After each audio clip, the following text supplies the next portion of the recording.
Hi friends, ഇന്ന് ഞാൻ നന്നായി പൊങ്ങി വരുന്ന പൂരി എങ്ങനെ ഉണ്ടാക്കാമെന്നാണ് കാണിക്കാൻ പോണത്. അപ്പോൾ ഇത് പുറമേ നല്ല ക്രിസ്പി ആയിട്ടും ഉള്ളിൽ നല്ല സോഫ്റ്റ് ആയിട്ടും ഒട്ടും എണ്ണയൊന്നും കുടിക്കാതെ ഈ പൂരി എങ്ങനെ ഉണ്ടാക്കാൻ നോക്കാം.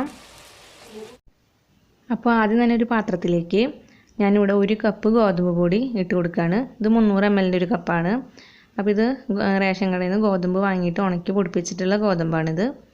ഇനി ഇതിലേക്ക് 2 ടേബിൾ സ്പൂൺ റവ ചേർത്ത് കൊടുക്കുകയാണ്. വറുത്ത റവയിലും വറുക്കാത്ത റവയിലും കുഴപ്പമില്ല. പിന്നെ ഇതിലേക്ക് 1 ടേബിൾ സ്പൂൺ മൈദ ചേർത്ത് കൊടുക്കുകയാണ്. ഇനി ഇതിലേക്ക് ആവശ്യത്തിന് ഉപ്പിട്ട് കൊടുക്കാം. പിന്നെ 1 ടേബിൾ സ്പൂൺ ഓയിലും കൂടി ചേർത്ത് ഇത് നന്നായി ഒന്ന് മിക്സ് ചെയ്ത് കൊടുക്കാം. അതിനുശേഷം ഇത് ചെറിയൊരു ഇളം ചൂടുവെള്ളം എടുത്തിട്ട് കുറേശ്ശെ ഒഴിച്ചു കൊടുത്തിട്ട് നന്നായി ഒന്ന് കുഴച്ചെടുക്കാം.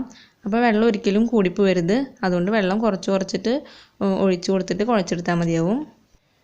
അപ്പോൾ മാവ് കുറച്ച് ടൈറ്റായി ഇരിക്കുന്ന രീതിയിലാണ് കുഴച്ചെടുക്കേണ്ടത്. അപ്പോഴാണ് നമുക്ക് ഒട്ടിപ്പിടിക്കാതെ പരത്തിയെടുക്കാനായിട്ട് പറ്റുള്ളൂ. അപ്പോൾ ഈ ഒരു രീതിയിൽ മാവ് കുഴച്ചെടുക്കാനായിട്ട് ഞാൻ ഗോതമ്പ് എടുത്ത കപ്പിൻ്റെ പകുതി വെള്ളമാണ് എനിക്ക് ആവശ്യമായിട്ട് വന്നത്. അപ്പോൾ വെള്ളം കുറച്ച് ചേർത്തിട്ട് കുഴയ്ക്കാനായിട്ട് പ്രത്യേകം ശ്രദ്ധിക്കണം. അപ്പോൾ ഇത്രയൊരു ടൈറ്റിലായിട്ടാണ് നമ്മൾ മാവ് കുഴച്ചെടുക്കേണ്ടത്.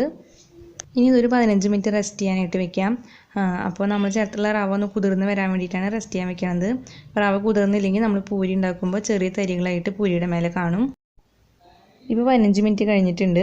ഇനി ഒരു 2-3 തവണയും കൂടി ഇത് നന്നായി ഒന്ന് കുഴച്ച് കൊടുക്കാം. അതിനുശേഷം ഇത് ഉരുളകളാക്കിയിട്ട് പരത്തിയെടുക്കാവുന്നതാണ്. അപ്പോൾ ഇത്രയും പോകുന്ന ചെറിയ ഉരുളകളാക്കിയിട്ടാണ് ഞാൻ എടുത്തേക്കുന്നത്. അപ്പോൾ ഞാനിവിടെ കൗണ്ടർ ടോപ്പിലാണ് പരത്തുന്നത്. ഇവിടെ ഞാൻ ചെറിയൊരു രീതിയിൽ എണ്ണ ഒന്ന് പരത്തി കൊടുത്തിട്ടുണ്ട്, ഈ പൂരി പരത്തുമ്പോൾ ഒട്ടിപ്പിടിക്കാതിരിക്കാൻ വേണ്ടിയിട്ട്. അപ്പോൾ നമ്മൾ പൊടിയൊന്നും ഇട്ടിട്ട് പരത്തരുത്.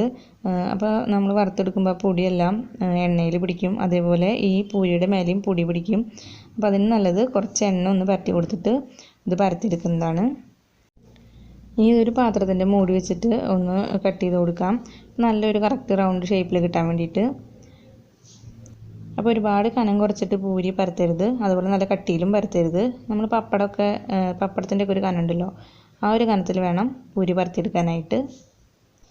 അപ്പോൾ ഈ ഒരു രീതിയിൽ നമുക്കിനി എല്ലാ മാവും ഒന്ന് പരത്തിയെടുക്കാം. ഞാനിവിടെ കുറച്ച് മാവ് പരത്തിയെടുത്തിട്ടുണ്ട്. ഇനി ഇതൊന്ന് വറുത്തെടുക്കാം. അപ്പോൾ വറുക്കുമ്പോൾ ശ്രദ്ധിക്കേണ്ടത് ഓയിൽ കുറച്ചധികം തന്നെ വേണം. പിന്നെ ഓയിൽ നന്നായിട്ട് ചൂടായിട്ടുണ്ടാവണം. നമ്മൾ ചെറിയൊരു കഷ്ണം ഗോതമ്പ് മാവ് ഇട്ട് കൊടുക്കുമ്പോൾ ഇതേപോലെ പെട്ടെന്ന് തന്നെ പൊന്തി വരുന്ന രീതിയിൽ എണ്ണ ചൂടായിട്ടുണ്ടാവണം. ഒരുപാട് പുക വരുന്ന രീതിയിൽ എണ്ണ ചൂടാവരുത്. അപ്പോൾ നമ്മൾ പൂരി ഇട്ട വഴിക്കാൻ അത് കരിഞ്ഞു പോവും.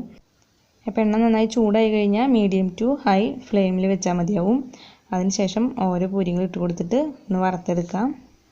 സാധാരണ നമ്മൾ പൂരിയൊക്കെ വറുക്കുന്ന പോലെ തന്നെ ഒരു ഭാഗമായി കഴിയുമ്പോൾ തിരിച്ചിട്ട് കൊടുത്തിട്ട് ആ ഒരു രീതിയിൽ നമുക്കൊന്ന് വറുത്തെടുക്കാം. അപ്പോൾ പൂരിയെല്ലാം ഉണ്ടാക്കി കഴിഞ്ഞാൽ ഒരു ചെറിയ ചൂടോട് കൂടി തന്നെ കഴിക്കണം. തണുത്ത് കഴിഞ്ഞാൽ പൂരിയുടെ ആ ശരിക്കുള്ളൊരു ടേസ്റ്റ് പോവും. അപ്പോൾ എൻ്റെ ഈ വീഡിയോ ഇഷ്ടപ്പെട്ടാൽ ലൈക്ക് ചെയ്യാനും ഷെയർ ചെയ്യാനും മറക്കരുത്. അപ്പോൾ നിങ്ങളുടെ കമൻറ്റ്സ് തന്നെ അറിയിക്കണം. അതുപോലെ എൻ്റെ ചാനൽ ഒന്ന് സബ്സ്ക്രൈബ് ചെയ്യുക. സബ്സ്ക്രൈബ് ചെയ്യുമ്പോൾ തൊട്ടടുത്തുള്ള ബെല്ലൈക്കൺ അമർത്തി അതിൽ ഓൾ പ്രസ് ചെയ്യുക. അപ്പോൾ ഞാനിടുന്ന വീഡിയോസ് എല്ലാം നിങ്ങൾക്ക് നോട്ടിഫിക്കേഷനായി കിട്ടും.